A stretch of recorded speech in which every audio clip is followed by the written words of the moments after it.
joined again by Executive Secretary Lucas Bersamin, and he will be joined by Undersecretary Al Muhammad Al Sali. He has another round of announcement regarding the ongoing reorganization of the cabinet. Please welcome Executive Secretary Lucas Bersamin.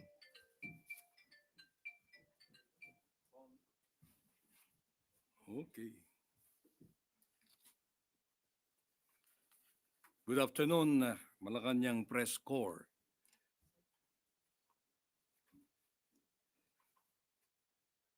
Okay. The President has given authority or instructions for me to make some announcements that are very relevant to our ongoing performance evaluation of the various offices and agencies of the executive branch. Let me first announce the people whose resignations have been accepted. Take note of this. Huh? Those whose resignations have been accepted are the following: Chairperson and Chief Executive Officer Maynardo Sabili of the Presidential Commission for the Urban Poor, Mr. Terence C. Calatrava, Presidential Assistant for the Visayas, and Mr. Almarim C. Tila, Presidential Assistant on Muslim Affairs. Terminated is Mr. Menandro M. Espinelli, Presidential Advisor for Special Concerns.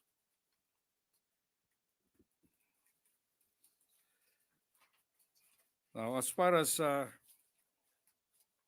new appointments are concerned, I have to announce that today the President has appointed Attorney Francis Edralin Lim as the incoming chairperson of the Securities and Exchange Commission. He will take over from the incumbent chairman Emilio Aquino, whose term will expire on June 5, 2025. Attorney Lim is a distinguished member of the legal and financial communities. He has an extensive background in corporate and securities law. He previously served as the President and Chief Executive Officer of the Philippine Stock Exchange and is a senior partner at Accra Law. Attorney Lim is also a former trustee and president of the Shareholders Association of the Philippines. He has contributed significantly to investor protection and market transparency through both his professional work and his academic involvement. He brings to this office decades of experience in corporate law, governance, and capital markets regulation. His leadership is expected to strengthen investor confidence and further promote transparency, innovation, and inclusive growth in the Philippine financial sector. At this time, we would like to tell the people that the President is deliberating on his first historic appointment to the Supreme Court. We received the list from the JBC only recently, and he is poised to make his first appointment in that court. We cannot make any announcements yet on who his choice will be. The next part of these announcements will dwell on which of the cabinet secretaries and high officials will be retained. This has come to be important to us because we have to clear the uncertainties in many agencies and offices. So please pay attention to this. The following The resignations of the following have been declined by the President. That means they will continue to serve in their respective offices. Department of Agriculture Secretary Francisco P. Chu Laurel Jr. DAR Secretary Conrado M. Estrella III. DepEd Secretary Juan Edgardo M. Angara. TESDA Secretary Jose Francisco Benitez.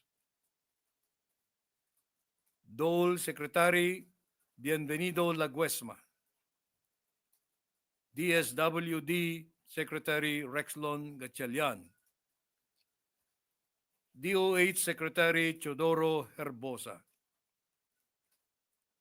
DMW Secretary Hans Leo Kakdak. DOST Secretary Renato Sulidom Jr. DOT Secretary Maria Esperanza Cristina Frasco. DICT Secretary Henry Ruel Aguda.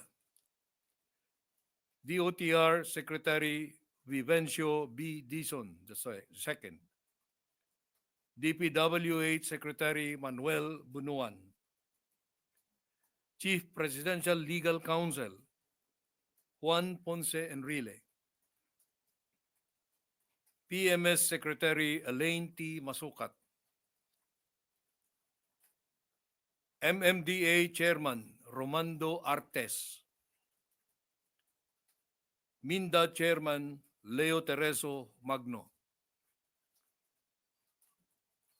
Secretary Antonio G. Sariles, Presidential Advisor for Mindanao Concerns.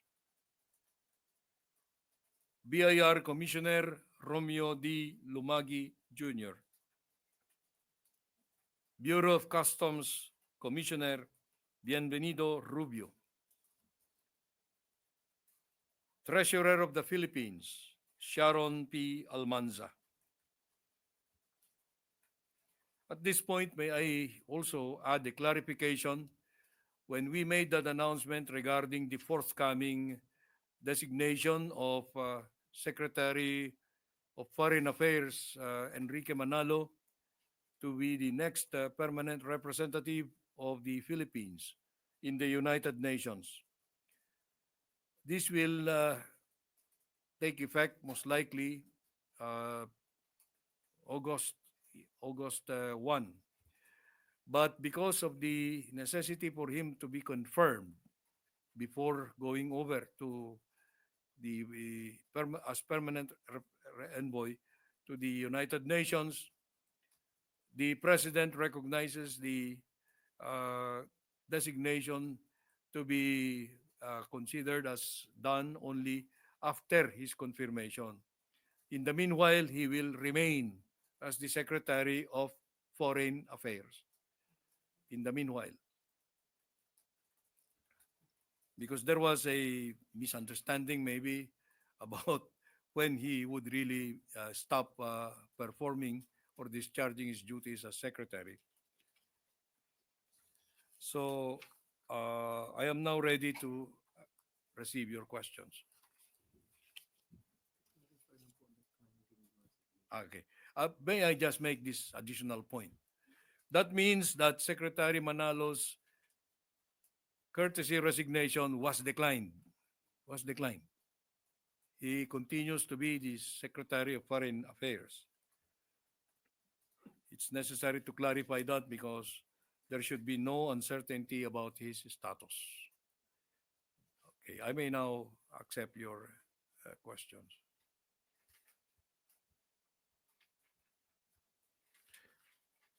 Ivan Mayrina, GMA News.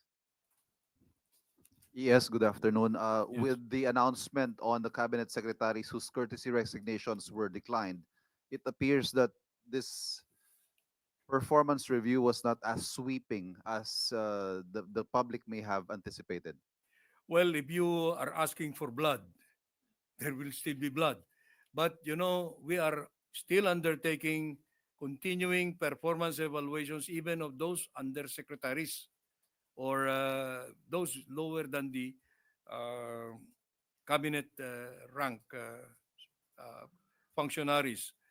I assure you that this is a very sweeping and thorough uh, evaluation being made by the president and the panel of his choice regarding those who will be continuing remaining in office and those who will be ultimately ousted.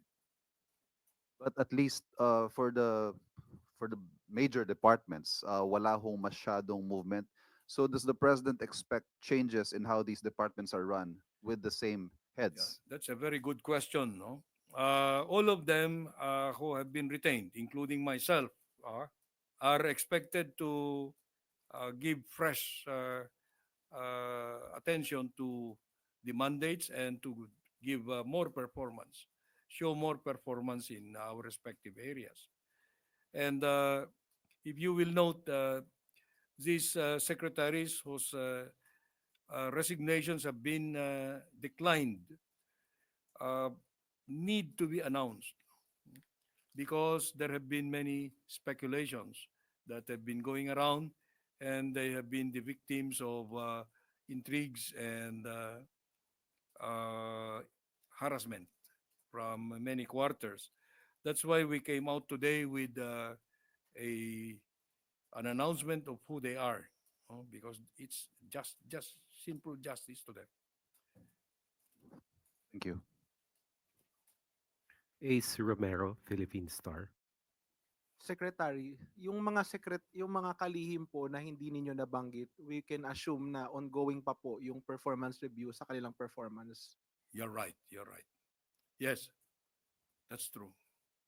May we ask for the reasons why yung mga nabanggit po ninyo na nauna kanina tinanggap yung kanilang pagbibitiw? Well, these are the officers of various ranks. May undersecretary, may secretary, may assistant secretary ang levels. Well, the assessments about them is that they did not perform up to par. That's the assumption. So we will just leave it at that. Jean Mangaluz, philstar.com. Good morning, Secretary. Are we still Good morning. assessing? Ay, good afternoon. Are we still assessing the chiefs of the GOCCs? Yes, you know the tips of the GOCCs, as I mentioned last time, is that they are subject to the yearly review by the GCG. But their heads of offices, they will surely be assessed by us. Okay? So the annual review by the GCG is mandated by law. The GCG law requires this to happen in the middle of every year. So about now, June. Uh, we do not know what the GCG is going to recommend, but on our part, as far as the heads of the GOCCs are concerned, we will surely come up with announcements very soon. Tristan Nodalo, Newswatch Plus. Hey sir, good afternoon. Sir, just siguro a follow-up lang din, no? Given nga po yung lineup ng mga hindi po tinanggap na resignation o nagstay na cabinet members, may marching orders po ba sa kanila yung Pangulo now that sila yung magko-continue nung last 3 years na term? Well, the president will give individual marching orders to all of them. And as of now, it will not be convenient for us to mention what are those marching orders. But definitely they know that the president demands the highest degree of performance. And those who have not been retained know also where they have failed or where they were short in delivery. Siguro sir, message na lang po sa public na baka isipin nila wala namang nagbago sa lineup of cabinet secretaries at the very least, yung marami pong natira na sila rin naman. Ano pong mensahe nyo sir sa publiko? Well, alam nyo, ito ang gusto kong maintindihan ninyo. No? The president is a manager. He has his own levels of achievement that he has imposed on each of us in the cabinet. And his expectations are there And it is only the president who can decide if we performed up to par, or we delivered on those promises or the expectations that he gave to us, announced to us at the beginning. And because of this, the president might have probably, most likely, determined that most of these whom he retained have performed at par, because otherwise he would surely have fired them. You know, this is not a purge. You must understand that. That's why we went to the courtesy resignation as the means for implementing this reorganization. Uh, but you know, even if you have been retained now, you will still be expected to make your to deliver on your marching orders, and these are very specific to each of these respective officials of government. Maricel Halili, News 5. Magandang hapon po, sir. Sir, yun pong na-mention ninyo kanina ng mga officials who will be replaced. What are the reasons that the president decided to remove them from the post? Are they involved in particular issues or just failure to meet the expectations of the president? Yes. Good that you asked that, because you know these are the presidential advisors, presidential assistants. No? There are many of them, and the four whom we have named today were probably those that the president, as of now, has determined that they have not delivered on their respective mandates. I will not delve into the details because they are not to be, they're of different categories. Okay? But let us assume that the president has good reasons, the best reasons, not to continue with their services as of this time.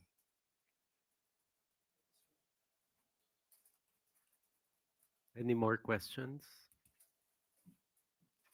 Tristan Nadalo, Newswatch.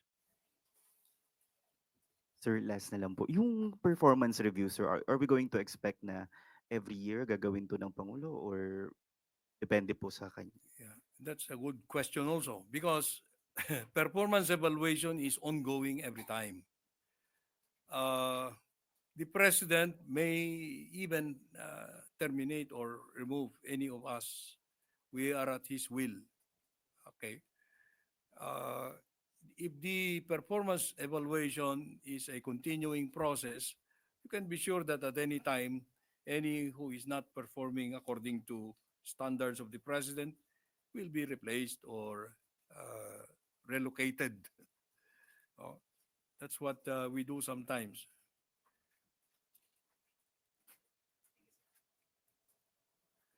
If there are no more questions, thank you very much, Executive Secretary Lucas P. Bersamin. Thank you. Thank you. Thank you very much, Malacanang Press Corps. Ah. No, it all depends on when.